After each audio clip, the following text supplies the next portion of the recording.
이상한 일이 벌어지고 있습니다. 우리나라 사망자 수는 지난 10년 사이에 40% 가까이 늘었습니다. 2010년에 25만 명이던 연간 사망자가 지금은 36만 명을 넘었습니다. 사람이 더 많이 돌아가시는데 장례식장은 오히려 문을 닫고 있습니다.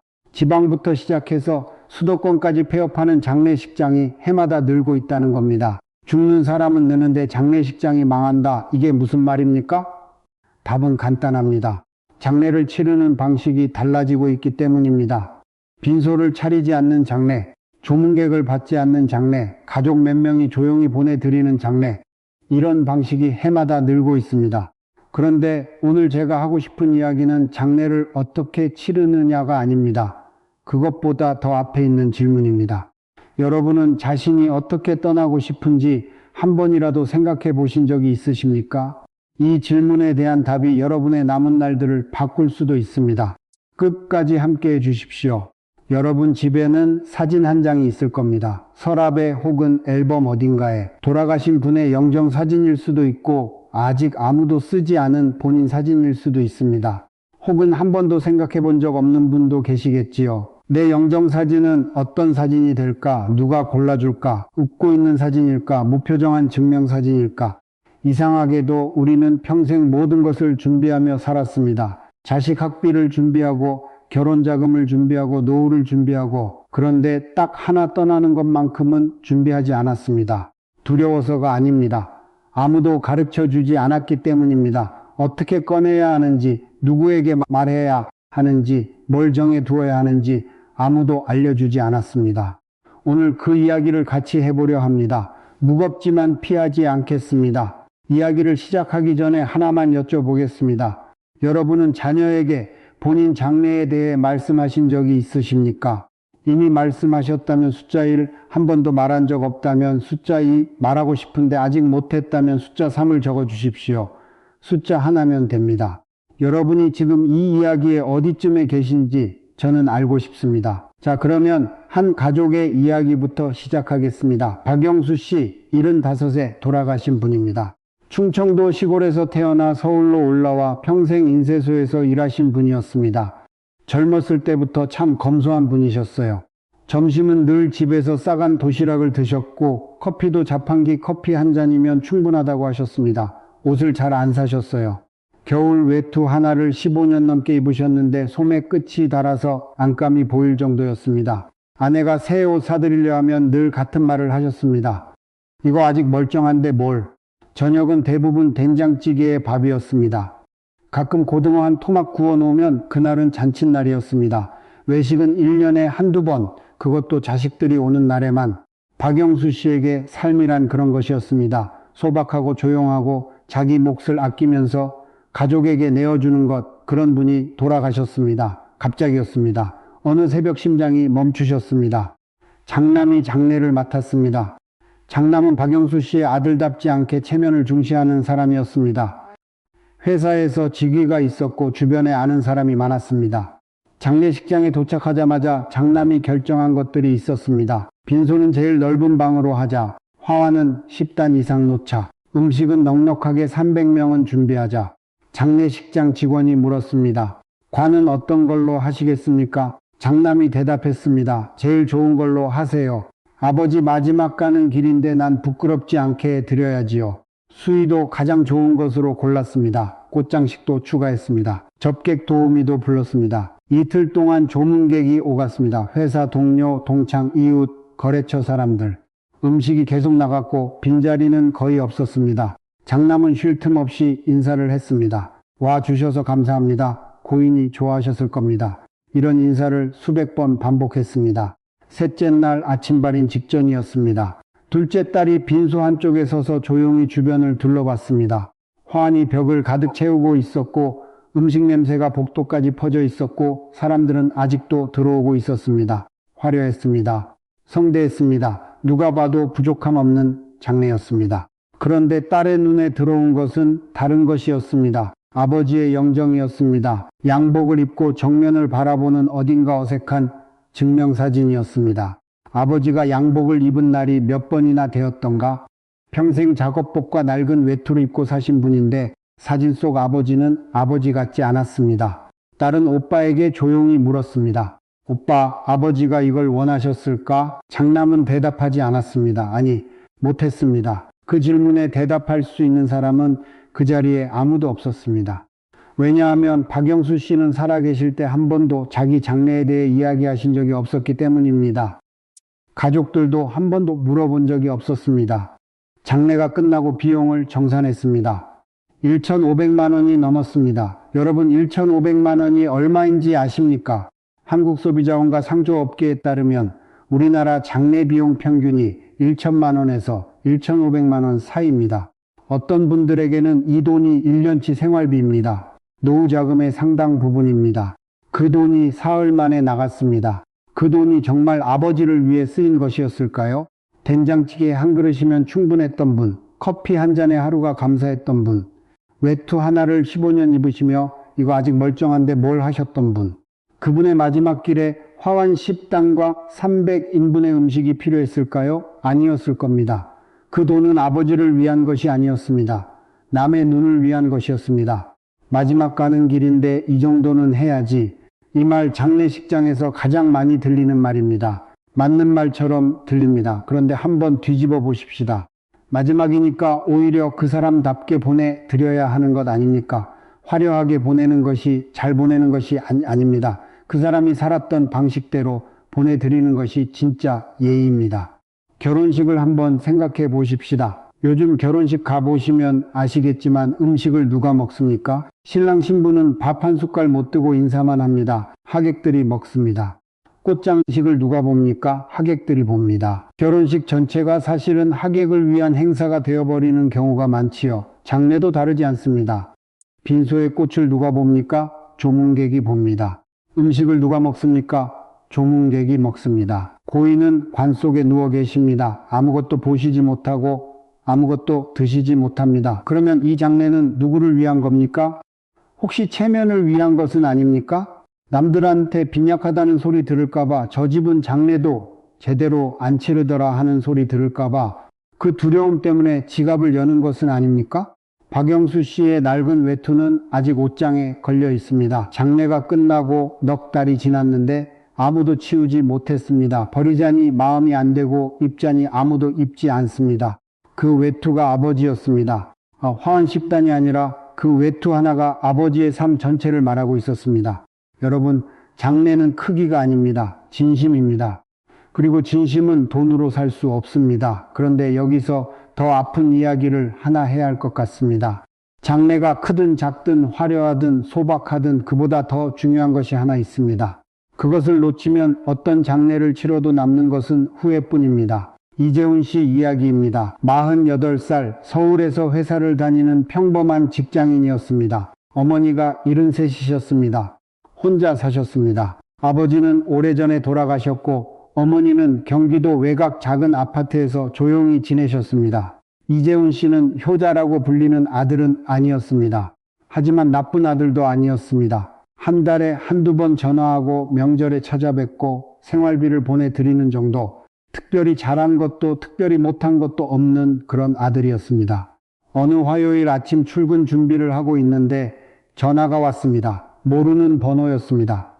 어머니가 새벽에 쓰러지셨다는 연락이었습니다. 이웃이 아침에 현관문이 열려 있는 것을 발견하고 들어가 보니 어머니가 거실 바닥에 누워 계셨다고 합니다. 심장이었습니다. 병원으로 옮겼지만 이미 늦었습니다. 이재훈 씨는 병원에 도착해서 어머니 얼굴을 보았습니다. 눈을 감고 계셨습니다. 아직 따뜻했습니다. 그리고 그 순간부터 시간이 달라졌습니다. 슬퍼할 틈이 없었습니다. 장례식장을 정해야 했습니다. 빈소를 잡아야 했습니다. 화환을 주문하고 음식을 정하고 부고를 보내야 했습니다. 누구에게 연락해야 하는지, 어머니 친구분들 번호는 어디 있는지, 어머니가 다니시던 교회는 어디인지 아는 것이 하나도 없었습니다. 첫째 날은 온통 전화기를 붙들고 보냈습니다. 이모에게 전화하고 외삼촌에게 전화하고 어머니 핸드폰에 저장된 번호를 하나씩 눌러가며 부고를 알렸습니다. 장례식장 직원이 이것저것 물었습니다. 관은 어떤 것으로 하시겠습니까? 수의는요? 꽃은요?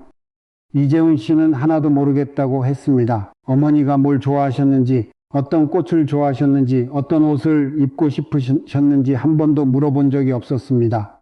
둘째 날은 조문객을 맞았습니다. 아침부터 밤까지 사람이 왔습니다. 고개를 숙이고 악수를 하고 와 주셔서 감사합니다 하는 인사를 반복했습니다. 어떤 분은 우시면서 어머니 이야기를 해 주셨습니다. 어머니가 얼마나 좋은 분이셨는지, 교회에서 얼마나 열심히 봉사하셨는지. 이재훈 씨는 그 이야기를 들으며 고개를 끄덕였지만 마음은 다른 곳에 있었습니다. 지금 이 시간에 나는 어머니 곁에 있어야 하는 것 아닌가? 그런데 발걸음은 빈소 입구에서 벗어나질 못했습니다. 조문객이 계속 왔으니까요. 자리를 비울 수가 없었습니다. 셋째 날 아침 발인이었습니다. 관 뚜껑을 닫기 전 마지막으로 얼굴을 보는 시간이 있었습니다. 이재훈 씨는 어머니 얼굴을 내려다봤습니다. 그때 깨달았습니다. 3일 동안 어머니 옆에 앉아본 시간이 10분이 되지 않았습니다. 한마디도 하지 못했습니다. 엄마 고생 많았어. 엄마 고마웠어. 엄마 사랑해. 이 말을 한 번도 못했습니다. 입이 열리지 않은 게 아니었습니다. 시간이 없었습니다. 장례가 그 시간을 전부 가져갔습니다. 관뚜껑이 닫혔습니다. 이재훈 씨는 화장장으로 가는 차 안에서 아무 말도 하지 않았습니다. 창밖만 바라봤습니다. 그날 밤 집에 돌아온 이재훈 씨는 식탁에 앉았습니다. 장례 기간 내내 들고 다녔던 수첩이 있었습니다. 장례식장 연락처, 음식 주문 내역, 화환업체 번호, 조의금 명단, 그런 것들이 빼곡히 적혀 있었습니다. 그 수첩에서 빈 페이지를 찾았습니다. 뒤에서 두 번째 장이었습니다. 거기에 펜을 꺼내 들고 쓰기 시작했습니다. 엄마에게. 그것이 이재훈 씨가 어머니에게 보내는 첫 번째이자 마지막 편지였습니다. 3일 동안 하지 못했던 말을 종이 위에 쏟았습니다. 얼마나 썼는지, 무슨 내용이었는지는 본인만 알고 있습니다. 다만 이재훈 씨가 나중에 한 말이 있습니다.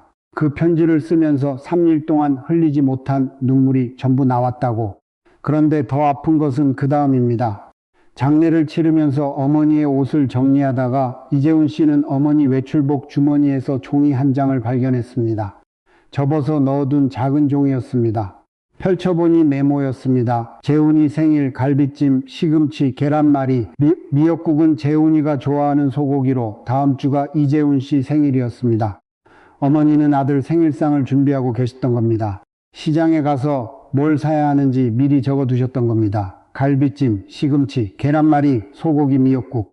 그 종이 한 장이 무엇을 말하고 있었는지 저는 감히 다 말씀드리지 못하겠습니다. 잠깐 멈추겠습니다. 여러분도 잠깐 멈추셔도 됩니다.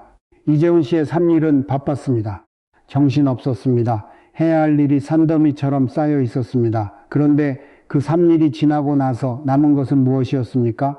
장례가 잘 치러졌다는 안도감이 아니었습니다. 한마디도 못했다는 후회였습니다. 장례가 마치 공항 같다는 생각을 해봅니다. 국제공항 출발 시간이 다가오는 그 순간을 떠올려 보십시오. 안내방송이 울리고 사람들이 짐을 끌고 바삐 지나가고 보안검색대 앞에 줄이 길게 서 있습니다. 떠나는 사람은 뒤를 돌아볼 여유가 없고 배웅하는 사람은 손을 흔들 틈도 없이 밀려납니다. 장례도 그렇습니다. 꽃이 들어오고 음식이 나가고 조문객이 오고 서류를 처리하고 그 와중에 정작 떠나는 사람과 마지막 인사를 나눌 시간이 없습니다. 떠나는 사람은 관 속에 누워 계시고 보내는 사람은 문 앞에서 인사하느라 곁에 앉지도 못합니다. 그런데 이별이라는 것은 원래 조용한 것이어야 하지 않겠습니까?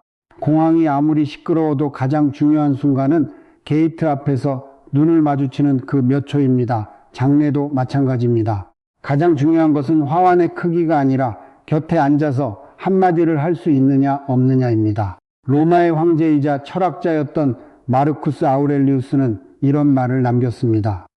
매일을 마지막 날처럼 살라고. 이 말은 두려워하라는 뜻이 아닙니다.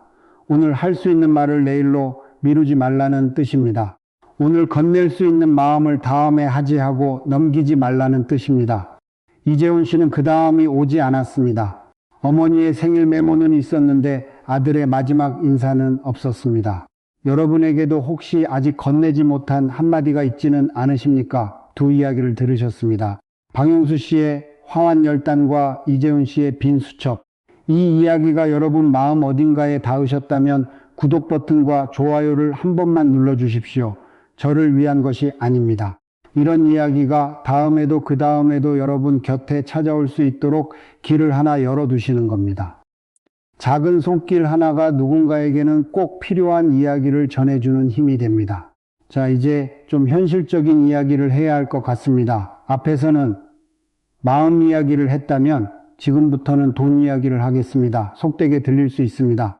하지만 장례 앞에서 돈 이야기를 피하면 나중에 더 아프게 맞닥뜨리게 됩니다. 김순희 씨 이야기를 해드리겠습니다. 67살 부산에 사시는 분입니다. 남편이 폐암으로 돌아가셨습니다. 투병 기간이 길었습니다. 2년 가까이 병원을 오가셨고 마지막 석 달은 중환자실이었습니다. 김순희 씨는 그 2년 동안 한 번도 무너지지 않았습니다. 매일 병원에 가서 남편 손을 잡고 의사 말을 듣고 약을 챙기고 간병인과 교대하고 강한 사람이었습니다. 그런데 남편이 돌아가신 날 장례식장에 도착했을 때 김순희 씨는 처음으로 멍해졌습니다. 2년 동안 병원에서는 할 일이 분명했습니다. 약 시간, 검사 일정, 의사 면담 전부 정해져 있었습니다. 그런데 장례식장에서는 아무것도 정해진 것이 없었습니다. 전부 자기가 결정해야 했습니다. 장례식장 직원이 다가왔습니다.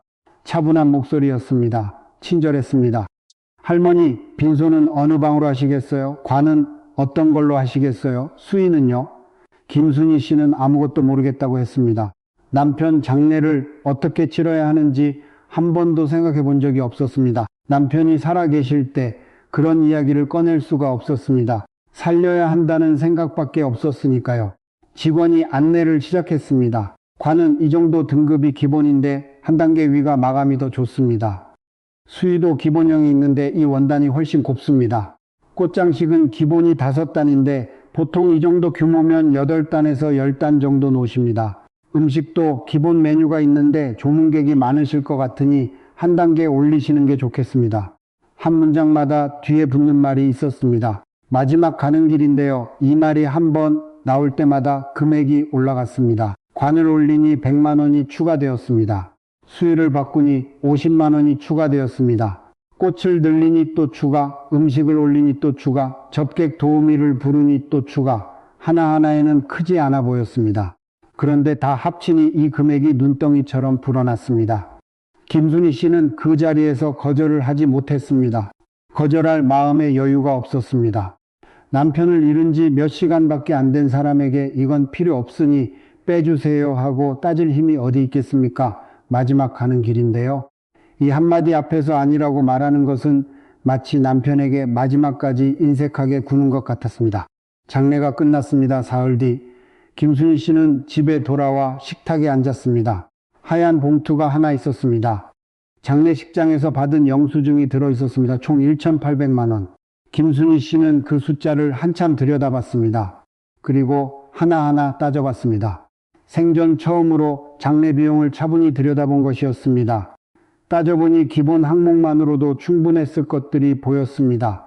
관을 올리지 않아도 되었을 겁니다.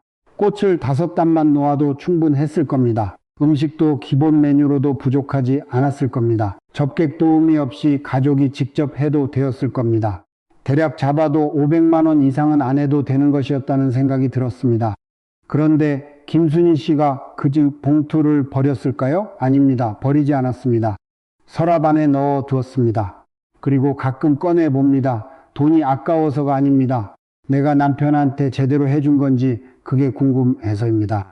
돈이 아까운 게 아니었습니다. 그 봉투를 열 때마다 남편 얼굴이 떠올랐다고 합니다. 남편이라면 이렇게 말했을 것 같다고 합니다. 당신 그 돈 아끼지, 나는 그런 거 필요 없었는데. 남편의 목소리가 들리는 것 같다고 합니다. 여러분, 모든 장례식장이 바가지를 씌운다는 뜻이 아닙니다. 정직하게 운영하시는 곳도 많습니다. 다만 장례 비용이라는 것이 구조적으로 불투명한 경우가 많다는 것은 사실입니다. 뭐가 기본이고 뭐가 선택인지, 이 항목을 안 하면 어떻게 되는지, 총금액이 대략 얼마인지 이런 것들이 한눈에 보이지 않는 경우가 많습니다. 그리고 유가족은 그것을 따져볼 상태가 아닙니다. 슬픔 한가운데 서 있으니까요. 상조업계 추산에 따르면 빈소를 차리지 않는 무빈소 장례가 전체 장례의 15에서 20%까지 늘었다고 합니다. 10건 중 2건은 이미 빈소를 차리지 않고 있다는 겁니다. 코로나 이전에는 100건 중 1건도 안 될 정도였는데 지금은 그 비율이 크게 올라왔습니다. 조용히 그러나 분명하게 장례 문화가 바뀌고 있습니다. 무빈소 장례가 무조건 정답이라는 말씀을 드리는 것은 아닙니다. 형편과 상황과 가족의 뜻에 따라 다릅니다. 다만 한 가지는 분명합니다. 장례식장에서 그 순간의 모든 것을 결정하는 것은 위험합니다. 슬픔 속에서 내리는 판단은 대부분 후회로 돌아옵니다. 그래서 여러분께 세 마디만 드리겠습니다. 장례식장에서 꼭 물어봐야 할 세 가지 질문입니다. 직접 장례를 치르시게 될 때가 아니더라도 자녀분들에게 미리 알려두시면 큰 도움이 됩니다. 첫째, 이 항목은 기본인가요? 선택인가요? 이 한마디면 됩니다. 장례식장에서 권하는 것들 중에는 기본에 포함된 것도 있고 추가 비용이 붙는 선택사항도 있습니다. 이 둘을 구분하는 것만으로도 불필요한 비용을 줄일 수 있습니다. 둘째, 이걸 안 하면 어떻게 되나요? 이 질문이 중요합니다. 안 하면 장례 자체가 안 되는 것인지 아니면 안 해도 아무 문제 없는 것인지 이걸 물어보면 진짜 필요한 것과 있으면 좋은 것이 아닙니다. 셋째, 총비용 견적을 서면으로 먼저 받을 수 있나요? 입으로 듣는 것과 종이로 보는 것은 다릅니다. 숫자를 눈으로 확인하면 판단이 달라집니다. 세 마디입니다. 종이에 적어 두셔도 좋고 머릿속에 넣어 두셔도 좋습니다. 그리고 한 가지 더, 장례를 치를 때 가족 중에서 가장 침착한 사람 한 명을 정해 두십시오. 그 사람이 이 세 가지 질문을 맞는 겁니다. 상주가 할 필요 없습니다. 상주는 슬퍼할 자격이 있는 사람입니다. 돈 계산은 다른 사람이 해도 됩니다. 자, 그러면 이야기의 방향을 좀 바꿔보겠습니다. 지금까지는 장례가 닥친 뒤에 이야기를 했습니다. 장례를 어떻게 치를 것인가? 비용은 어떻게 할 것인가? 그런데 사실 이 모든 문제의 뿌리는 하나입니다. 미리 이야기하지 않았기 때문입니다. 박영수 씨 가족이 왜 화환열단을 놓았겠습니까? 아버지가 뭘 원하시는지 몰랐기 때문입니다. 이재훈 씨가 왜 어머니 곁에 앉지도 못했겠습니까? 장례를 어떻게 치를지 아무 준비가 없었기 때문입니다. 김순희 씨가 왜 1,800만 원을 썼겠습니까? 남편이 살아계실 때 이런 대화를 한 번도 나누지 못했기 때문입니다. 전부 같은 이유입니다. 말하지 않았기 때문입니다.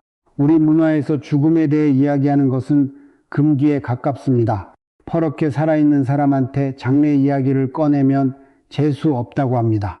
자식에게 내 장례는 이렇게 해라 하면 무슨 불길한 소리냐고 합니다. 그래서 아무도 이야기하지 않습니다. 그리고 갑자기 그날이 오면 모든 것이 혼란이 됩니다.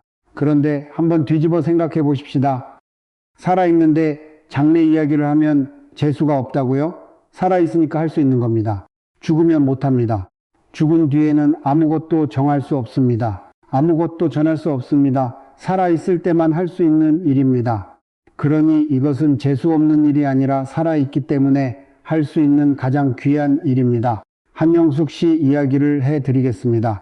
72살 대구에 사시는 분입니다. 딸이 둘이 있습니다. 큰딸은 서울에, 작은딸은 대전에 살고 있습니다. 남편은 5년 전에 돌아가셨습니다. 혼자 사십니다. 한영숙 씨는 남편 장례를 치르면서 많은 것을 느꼈습니다. 남편이 갑자기 돌아가셔서 아무 준비가 없었습니다. 장례식장에서 뭘 어떻게 해야 할지 몰라서 딸들이 울면서 이리 뛰고 저리 뛰었습니다. 친척들끼리 의견이 달라서 빈소에서 목소리가 높아진 적도 있었습니다. 큰 사위는 간소하게 하자고 했고 남편 형은 형식을 갖춰야 한다고 했습니다. 남편은 관 속에 누워 계시는데 바깥에서는 산 사람들이 다투고 있었습니다. 한영숙 씨는 그때 생각했습니다. 나는 저렇게 되면 안 된다. 내 딸들한테 저런 고생을 시키면 안 된다. 그래서 준비를 시작했습니다. 거창하게 시작한 것이 아닙니다. 어느 가을 오후 큰딸이 대구에 내려왔을 때였습니다. 작은딸에게도 전화를 걸어 놓았습니다. 스피커폰으로 셋이 함께 이야기했습니다. 차를 한 잔 따르면서 한영숙 씨가 말을 꺼냈습니다. 엄마가 요즘 생각한 게 있어서 이야기 좀 하려고. 큰딸이 뭔데 하고 물었습니다. 한영숙 씨가 웃으면서 말했습니다. 엄마 장례 이야기야. 큰딸이 놀랐습니다. 엄마 갑자기 무슨 소리야? 작은딸도 전화기 너머로 엄마 왜 그래 하고 물었습니다. 한영숙 씨는 천천히 말했습니다. 아버지 장례 때 너희가 얼마나 힘들었는지 엄마가 다 봤어. 서로 의견도 다르고 뭘 어떻게 해야 할지 모르겠고 울면서 전화하고 엄마는 너희한테 그런 고생시키고 싶지 않아. 그래서 미리 정해 놓으려고 방안이 조용해졌습니다. 큰딸이 눈이 빨개졌습니다. 한영숙 씨는 서랍에서 종이 한 장을 꺼냈습니다. A4 용지 한 장이었습니다. 거기에 5가지가 적혀 있었습니다. 첫째, 장례는 무빈소로 해라.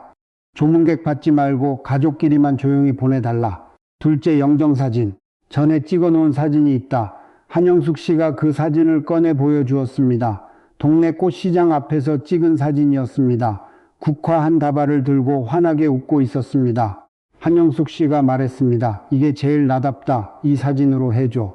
셋째, 알려야 할 사람 15명의 이름과 전화번호가 적혀 있었습니다. 교회 권사님 셋, 옛날 이웃들 친척 몇 분, 이 사람들한테만 알려줘. 나머지는 알릴 필요 없어. 넷째, 화장해서 자연장으로 해달라. 나무 밑에 묻어줘. 아버지 옆이면 좋겠지만 안 되면 어디든 괜찮아. 다섯째, 마지막 한마디. 한영숙 씨가 종이 맨 아래에 쓴 문장이 있었습니다. 우리 딸들, 엄마 때문에 울지 마. 엄마는 충분히 행복했어. 큰딸이 울었습니다. 작은 딸도 전화기 너머로 울었습니다. 한영숙 씨는 웃었습니다. 울지 마. 엄마가 이거 준비하면서 오히려 마음이 편해졌어. 뭘 정해놓으니까 이상하게 홀가분하더라고. 죽을 준비를 한 게 아니라 마음 정리를 한 거야. 여러분, 한영숙 씨가 한 일이 어려운 일이었습니까? 아닙니다. 종이 한 장과 펜 하나면 됩니다. 5가지만 적으면 됩니다. 장례 형식, 영정사진, 연락할 사람, 묻힐 꽃, 마지막 한마디, 10분이면 됩니다. 5분이라도 괜찮습니다. 생각나는 것부터 한 줄씩 적으시면 됩니다. 적어서 서랍에 넣어 두십시오. 그리고 자녀에게 그 서랍 어디인지만 알려주십시오. 그것으로 됩니다. 오늘 다 못 적으셔도 괜찮습니다. 내일 한 줄 더 적으시면 됩니다. 중요한 것은 시작하는 것입니다. 한 글자라도 적어두시면 그것만으로 자녀의 짐이 한 뭉텅이 줄어듭니다. 그리고 적으실 때 어렵게 생각하지 마십시오. 형식이 없습니다. 법적 문서가 아닙니다. 그냥 내 마음을 적는 겁니다. 나는 이렇게 가고 싶다. 이 사진이 좋다. 이 사람들한테 알려줘. 그 정도면 충분합니다. 한영숙 씨가 꽃시장에서 찍은 사진을 영정사진으로 골랐다는 이야기를 기억하십시오. 증명사진이 아니었습니다. 양복을 입은 사진도 아니었습니다. 국화를 들고 웃고 있는 사진이었습니다. 이게 제일 나답다. 이 한마디가 전부였습니다. 여러분의 가장 나다운 사진은 어떤 사진입니까?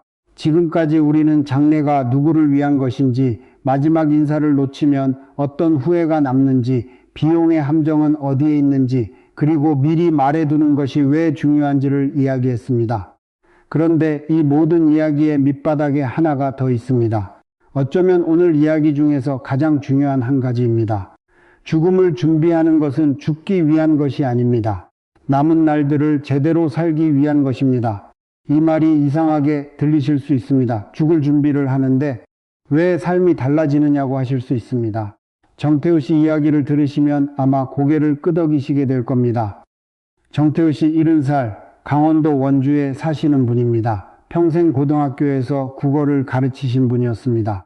학생들에게 시를 읽어주는 것을 좋아하셨다고 합니다. 퇴직한 뒤에도 가끔 서재에 앉아 옛날에 가르치던 시집을 펼쳐 보셨습니다. 아내분이 3년 전에 돌아가셨습니다. 초장암이었습니다. 발견이 늦었습니다. 진단받고 넉 달 만에 보내셨습니다. 짧은 시간이었지만 정태우 씨에게는 그 넉 달이 평생처럼 길었습니다. 아내가 돌아가신 뒤 장례를 치러야 했습니다. 아들이 둘 있었습니다. 큰아들은 서울에, 작은아들은 세종에 살고 있었습니다. 아들들이 내려왔습니다. 그런데 장례를 어떻게 치를지 아무도 모르겠다는 겁니다. 어머니가 어떤 장례를 원하셨는지, 어떤 꽃을 좋아하셨는지, 화장을 원하시는지, 매장을 원하시는지 아무도 물어본 적이 없었습니다. 큰아들은 그래도 격식을 갖추자고 했습니다. 작은아들은 어머니가 원래 검소하신 분이니 간소하게 하자고 했습니다. 의견이 갈렸습니다. 말이 오가다가 목소리가 높아졌습니다. 정태수 씨는 빈소구석에 앉아서 두 아들이 다투는 것을 들었습니다. 아내는 안쪽 방에 누워 계시고 바깥에서 아들들이 싸우고 있었습니다. 정태우 씨는 그 장면을 평생 잊지 못한다고 했습니다. 아내를 제대로 보내드리지 못한 것 같은 마음, 아들들에게 미안한 마음, 그리고 이런 생각이 들었다고 합니다. 나는 이렇게 보내지 않겠다. 내 아들들한테 이런 짐을 지우지 않겠다. 장례가 끝나고 한 달쯤 지났을 때 정태우 씨는 서재에 앉아서 종이를 한 장 꺼냈습니다.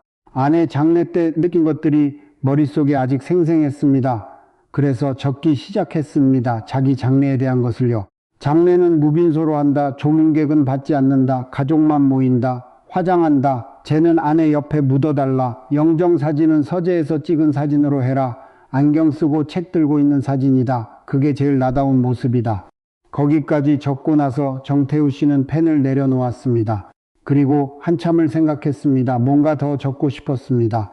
아들들에게 하고 싶은 말이 있었습니다. 다시 펜을 들었습니다. 큰아들에게 작은아들에게 각각 몇 줄씩 적었습니다. 무슨 내용이었는지는 본인만 알고 있습니다. 다만 나중에 정태우 씨가 이렇게 말한 적이 있습니다. 평소에 입으로는 못하던 말을 종이 위에서는 할 수 있더라고. 고맙다는 말, 미안하다는 말, 잘 살라는 말, 얼굴 보고는 쑥스러워서 못하는데 종이 위에서는 되더라고. 종이를 접어서 봉투에 넣었습니다. 봉투 앞면에 이렇게 적었습니다. 아버지가 가는 날 열어라. 그리고 그 봉투를 서재 책상 서랍에 넣었습니다. 그런데 정태우 씨가 한 것은 그것만이 아니었습니다. 장례에 쓸 돈을 따로 마련하기 시작했습니다. 매달 10만 원씩 별도 통장에 넣었습니다. 큰 금액이 아닙니다. 커피 한 잔 값을 아끼면 되는 돈입니다. 하지만 매달 넣으면 1년이면 120만 원, 3년이면 360만 원, 무빈소 장례에 필요한 기본 비용은 충분히 마련됩니다. 이 돈은 아들들이 쓸 돈이 아닙니다. 자기 마지막을 자기 돈으로 치르겠다는 것이었습니다. 자식에게 손 벌리지 않고 또 자식에게 부담 주지 않고 끝까지 내 힘으로 가겠다는 것이었습니다. 영정사진도 미리 골라뒀습니다. 서재에서 찍은 사진, 안경을 쓰고 낡은 시집을 들고 있는 사진이었습니다. 표정이 살짝 웃고 있었습니다. 입꼬리가 아주 조금만 올라간 정도, 크게 웃지 않는 분이셨습니다. 그 미세한 미소가 정태우 씨의 미소였습니다. 알려야 할 사람 목록도 적었습니다. 12명이었습니다. 같이 교편을 잡았던 동료 교사, 동네에서 매일 아침 공원을 걷는 친구, 교회 장로님들, 친척 이 사람들한테만 알려라. 그 외에는 알릴 필요 없다. 모든 것을 정리하고 난 뒤 정태우 씨는 큰아들에게 전화를 했습니다. 아들아, 아버지가 다 정해놨다. 서재 책상 서랍에 뻥됐다. 아버지한테 무슨 일이 생기면 그 봉투를 열어라. 거기 다 적어놨다. 큰아들이 한참 말이 없었습니다. 그러다 한마디 했습니다. 아버지 감사합니다.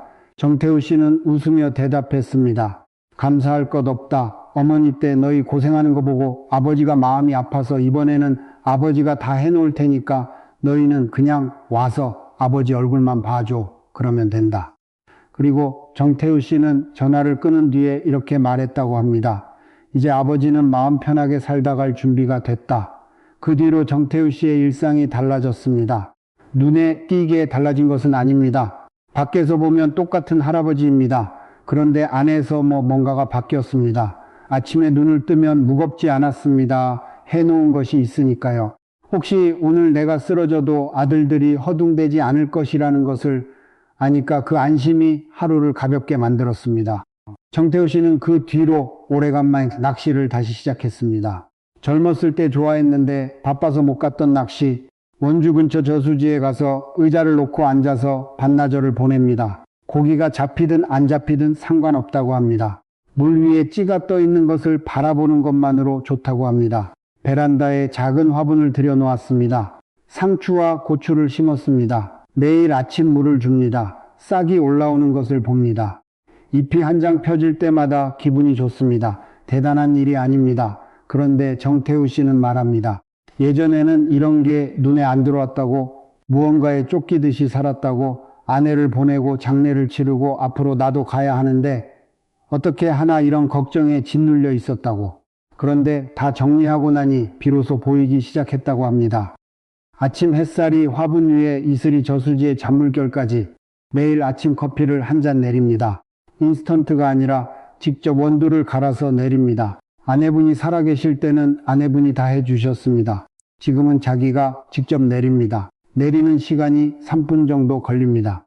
그 3분 동안 커피 향이 부엌에 퍼지는 것을 맡으면서 정태우 씨는 생각합니다. 오늘도 살아있구나. 오늘 하루는 내 것이구나. 그 봉투, 아들에게 보내는 편지와 장례 계획이 담긴 그 봉투, 정태우 씨는 그것을 서재 서랍에만 넣어둔 것이 아니었습니다. 한 부를 더 만들어서 다른 곳에 두었습니다. 아내의 재단 위 서랍 아니었습니다. 아내 영정사진 바로 옆에요. 왜 거기에 두었느냐고 물었더니 정태우 씨가 웃으며 말했습니다. 나중에 만나면 같이 웃으려고. 그 말 한마디가 참 오래 남습니다. 여러분은 누구 옆에 놓아두고 싶으십니까? 호주 멜버른 대학교에서 발표한 연구가 있습니다. 영국 의학 전문지 BMJ에 실린 연구인데요. 미리 자신의 마지막을 계획해 둔 사람의 가족과 그렇지 않은 사람의 가족을 비교한 것입니다. 결과가 분명했습니다. 미리 준비한 사람의 가족은 덜 싸우고 덜 후회하고 덜 아파했습니다. 불안이 줄었고 우울감이 줄었고 장래 과정에서 겪는 갈등이 뚜렷하게 적었습니다. 쉽게 말씀드리겠습니다. 준비가 슬픔을 없애주지는 않습니다. 사랑하는 사람을 떠나보내는 것은 아무리 준비해도 아픕니다. 그것은 변하지 않습니다. 하지만 슬픔 위에 후회까지 얹히는 것, 슬픔 위에 다툼까지 얹히는 것, 슬픔 위에 돈 걱정까지 얹히는 것, 그것은 막을 수 있습니다. 준비가 하는 일은 슬픔을 없애는 것이 아니라 슬픔만 남게 해주는 것입니다. 슬픔만 남으면 그 슬픔은 오히려 깨끗합니다. 겨울 준비를 생각해 보십시오. 시골에 사시는 분들은 아실 겁니다. 가을이 오면 농부는 바빠집니다. 남은 작물을 거두고 김장을 담그고 땀감을 쌓고 창고를 정리합니다. 왜 그렇게 합니까? 겨울이 무서워서가 아닙니다. 겨울이 오는 것을 알기 때문입니다. 올 것을 알면 준비를 합니다. 준비를 하면 겨울이 와도 견딥니다. 오히려 준비가 끝난 뒤에 마당에 앉아서 마시는 차 한 잔이 1년 중 가장 편안한 순간이라고 하는 분들도 계십니다. 겨울이 무서운 것은 겨울 자체가 매서워서가 아닙니다. 준비가 안 되어 있을 때 무서운 겁니다. 양식이 없고 땀감이 없고 지붕이 새고 있을 때 무서운 겁니다. 죽음도 마찬가지입니다. 죽음 자체가 무서운 게 아닙니다. 준비가 안 되어 있을 때 무서운 겁니다. 뭘 정해놓은 것도 없고 아무에게도 말한 것도 없고 가족은 아무것도 모르고 있을 때 무서운 겁니다. 정태우 씨는 준비를 끝냈습니다. 그래서 무섭지 않다고 합니다. 무섭지 않으니까 하루가 보입니다. 하루가 보이니까 상추에 물을 주고 낚싯대를 들이우고 커피를 내릴 수 있는 겁니다. 로마의 철학자 세네카는 이런 말을 남겼습니다. 매일 죽음을 생각하라. 그러면 하찮은 생각을 하지 않게 될 것이다. 이 말이 무섭게 들리실 수도 있습니다. 매일 죽음을 생각하라니. 그런데 세네카가 하고 싶었던 말은 두려워하라는 것이 아니었습니다. 오늘이 얼마나 귀한 것인지 알라는 것이었습니다. 끝이 있다는 것을 알아야 지금이 소중해집니다. 무한하다고 생각하면 오늘을 낭비합니다. 유한하다는 것을 인정하면 오늘이 빛나기 시작합니다. 정태우 씨가 낚시를 다시 시작한 것, 화분에 물을 주기 시작한 것, 커피를 직접 내리기 시작한 것, 그 모든 것은 죽음을 준비한 뒤에 찾아온 것이었습니다. 준비가 삶을 어둡게 만든 것이 아니라 오히려 삶을 밝게 만든 것이었습니다. 여러분은 어떠십니까? 준비된 것이 있으십니까? 아직 없으시더라도 괜찮습니다. 오늘 이 이야기를 들으신 것만으로도 이미 한 걸음을 내디디신 겁니다.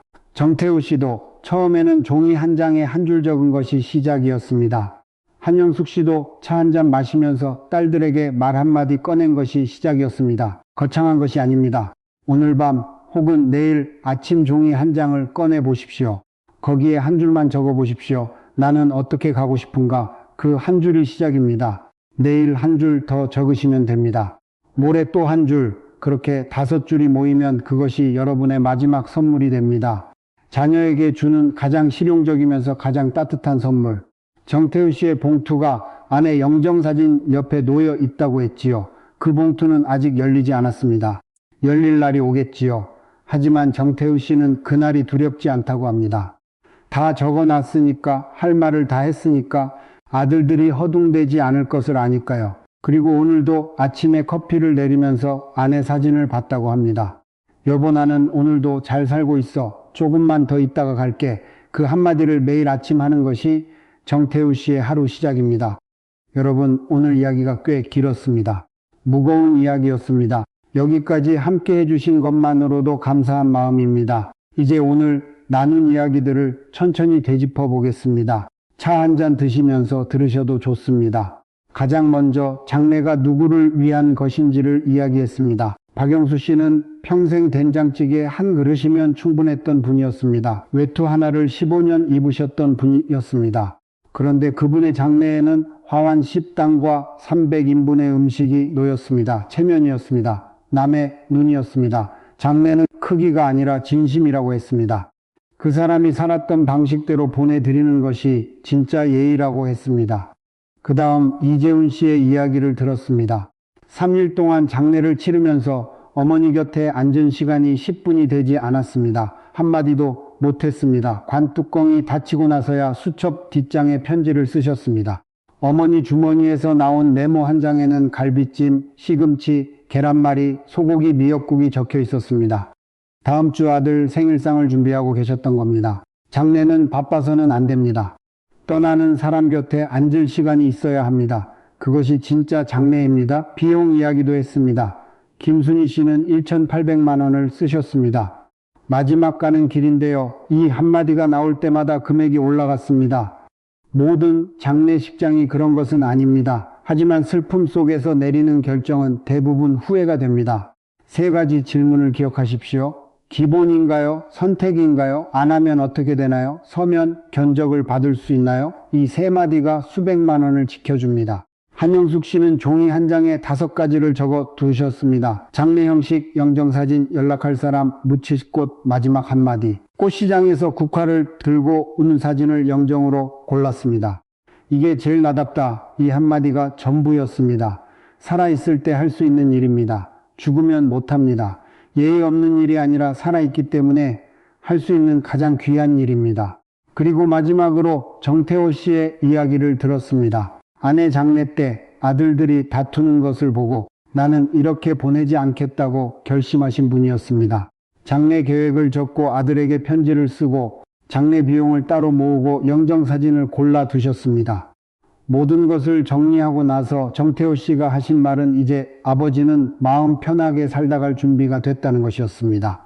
그 뒤로 낚시를 다시 시작하셨고 화분에 물을 주기 시작하셨고 매일 아침 커피를 내리시며 아내 사진을 보셨습니다.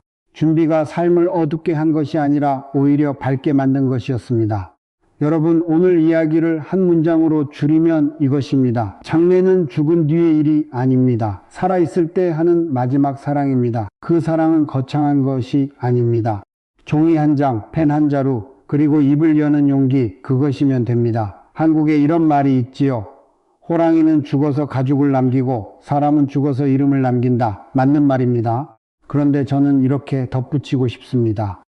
이름을 남기는 것도 중요하지만 그보다 먼저 남은 사람에게 평안을 남기는 것이 더 아름다운 일이 아니겠습니까? 이름은 세월이 가면 흐려집니다. 하지만 떠나는 사람이 남겨준 평안은 오래갑니다.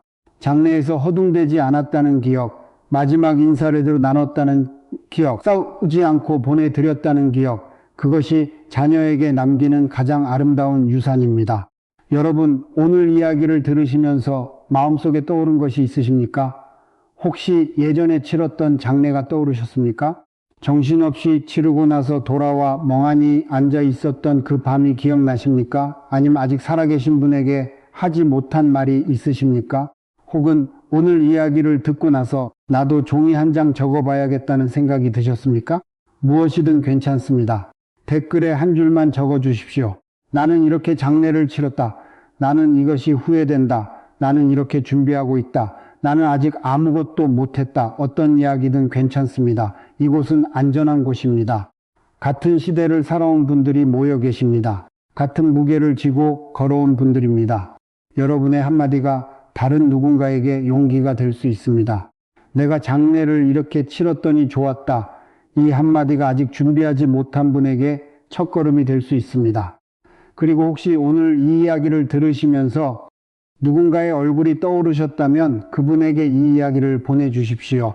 형제, 자매, 오래된 친구, 같은 동네에 사시는 분에게 전화를 하기는 어렵더라도 영상 하나를 보내시는 것은 어렵지 않습니다. 나 오늘 이런 이야기를 들었는데 한번 들어봐. 그 한마디면 충분합니다. 그것이 여러분이 그 사람에게 건네는 오늘의 안부가 됩니다. 여러분, 저는 오늘 무거운 이야기를 꺼냈습니다. 죽음 이야기, 장례 이야기, 돈 이야기, 편한 이야기가 아니었습니다. 그런데도 여기까지 함께 해주셨습니다. 그것만으로도 저는 여러분이 대단한 분들이라는 것을 압니다. 무서운 것을 외면하지 않고 불편한 것을 정면으로 바라보고 들을 것은 듣는 분들이십니다. 여러분은 평생 가족을 위해 준비하셨습니다. 자식 학비를 준비하고 집을 마련하고 노후를 준비하고 모든 것을 준비하셨습니다. 이제 딱 한 가지만 더 준비하시면 됩니다. 떠나는 것, 그것까지 준비하시면 비로소 모든 준비가 끝난 것입니다. 그리고 그때 진짜 편안한 날들이 시작됩니다. 정태호 씨가 그랬지요. 모든 것을 정리한 뒤에 낚시를 다시 시작하셨습니다. 화분에 물을 주기 시작하셨습니다. 준비를 끝낸 사람만이 누릴 수 있는 고요한 하루, 그 하루가 여러분에게도 오기를 바랍니다. 내일 아침 눈을 뜨시면 종이 한 장을 꺼내 보십시오. 한 줄만 적어 보십시오. 나는 어떻게 가고 싶은가? 그 한 줄이 여러분의 마지막 사랑의 시작입니다. 저는 다음에도 이 자리에서 여러분을 기다리겠습니다. 같은 자리, 같은 차 한 잔을 놓고 또 이야기를 나누겠습니다. 그때까지 건강하십시오. 그리고 오늘 밤은 조금 가벼운 마음으로 주무시기를 바랍니다. 여러분이 떠나는 날 남은 사람들이 슬퍼하되 허둥대지 않는다면 그것이 여러분이 남긴 가장 아름다운 선물입니다.